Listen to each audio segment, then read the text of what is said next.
Hello there. I'm just putting the finishing touches on my latest painting here. That's pretty good. Hey, I guess it's time to look in the grammar grab bag. Let's see what we've got today. Compound words. I need to look that up in my dictionary. Let's see. Here we go. Compound words. My dictionary states that a compound word consists of two shorter words put together to make a new longer word. Sometimes the meaning is very close in the two words, like blueberry, which is a berry that is blue. Sometimes the meaning is different from the two words like cart and wheel put together for the word cartwheel. That means a lateral handspring and a circular sideways movement. Roger will show you some of the compound words in the story, but let's see how many of the ones that he doesn't show that you can hear. Better not daydream or you'll miss the compound words in our story, Makayla's masterpiece. Story and pictures by Cathy, video and special effects by Roger. "What's that?" Makayla asked, handing her mother a colorful envelope she had retrieved from the mailbox. "It's an invitation to your grandparents' golden wedding anniversary party," her mother answered. "They have been married 50 years, a real milestone. The whole family will be together to celebrate."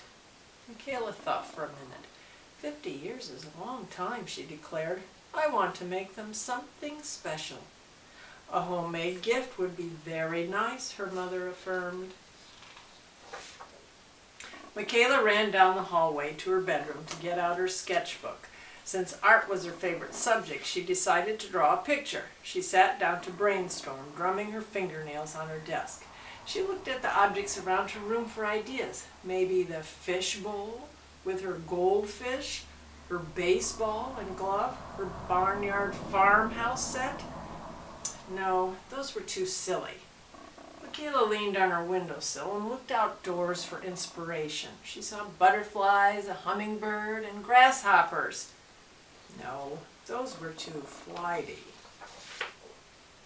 Makayla thought of fun things she did with her grandparents, going on a lakeside picnic.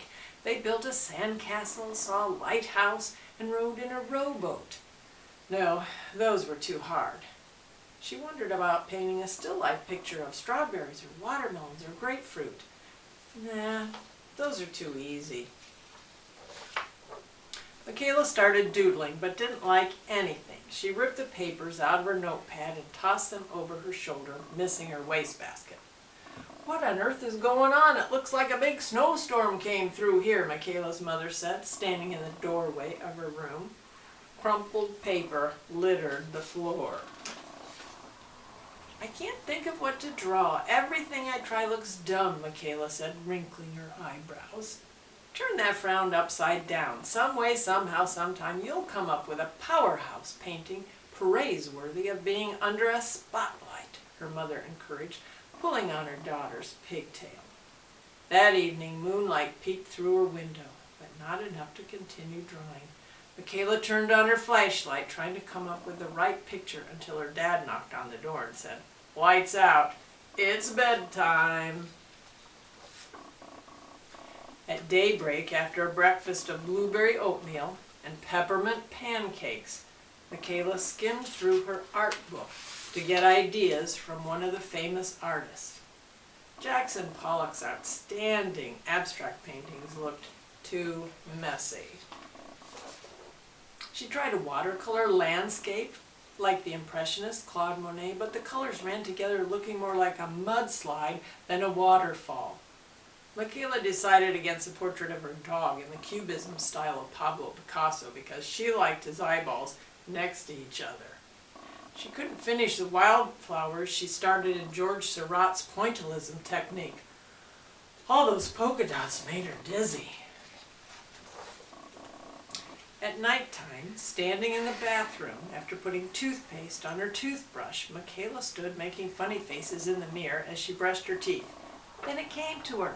She knew what she would make for her special gift. The sleepyhead rested on her pillowcase, smiling as she drifted off to dreamland that night. Makayla worked all week on her project until the weekend of the party. The countdown was over. The big day had arrived. All of her cousins and aunts and uncles were there. They had hot dogs and hamburgers and buttered popcorn, frosted cupcakes and sparkling juice in the punch bowl.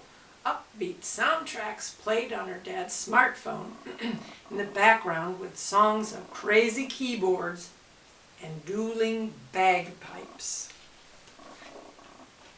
"What have you got there, sunshine?" asked Makayla's grandfather. "I made it for you and Grandma," Makayla said as she handed them her gift. Taking off the gift wrap, a teardrop rolled down her grandmother's cheek as she viewed the painting of the three of them together. "You really outdid yourself. Thank you, sweetheart," they said. "It's beautiful. A real masterpiece."